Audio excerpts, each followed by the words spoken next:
Hello everyone and welcome to Mountain Lake Journal. I'm Tom Halleck. This week, stalled trade negotiations have renewed worries about the future of the North American Free Trade Agreement, or NAFTA, and whether major changes to that trade treaty could have an impact on trade between the U.S. and Canada.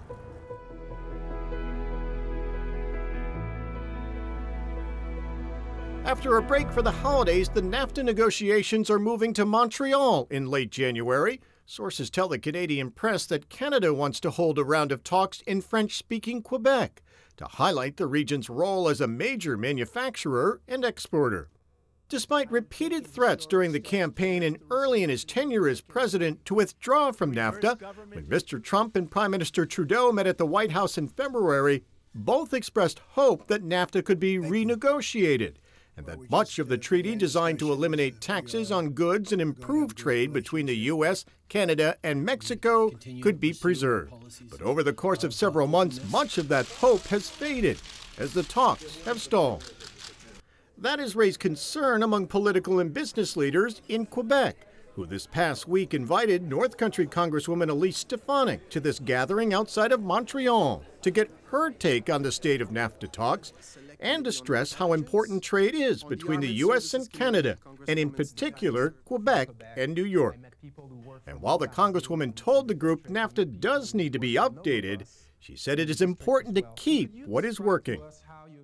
So I do not support termination of NAFTA. I understand in my district and broadly within the U.S. how much we benefit from a positive economic partnership.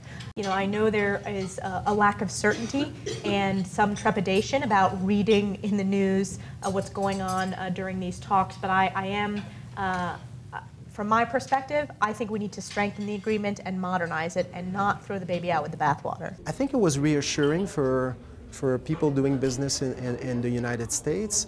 Some people here on this side of the border are a little bit worried about the renegotiation.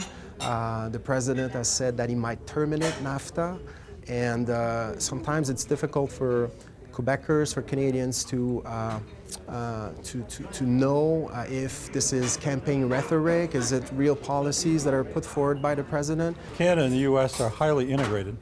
25% on average of a manufactured product coming from Canada to the U.S. is U.S. content. We make things together. We don't send boxes of completed goods back and forth to each other. Having said that, it's also important, though, to understand that for Quebec, for example, something like 2/3 of their exports go to the U.S. Now, again, those exports have a lot of U.S. content, and they're all part of integrated supply chains. But when words get thrown around about terminating free trade or throwing up trade barriers at the border, you have a reason to be concerned about that. If you're in business in Canada, in Quebec, you're in the U.S. business. And so it's right for them to be concerned. I think part of our mission here, and with some success, was to at least provide some degree of reassurance. At the forum, the Congresswoman was also asked about the effects tax reform could have on Canada-U.S. trade. Stefanik spoke out early on in opposition to a proposed border adjustment tax, which was quickly dropped.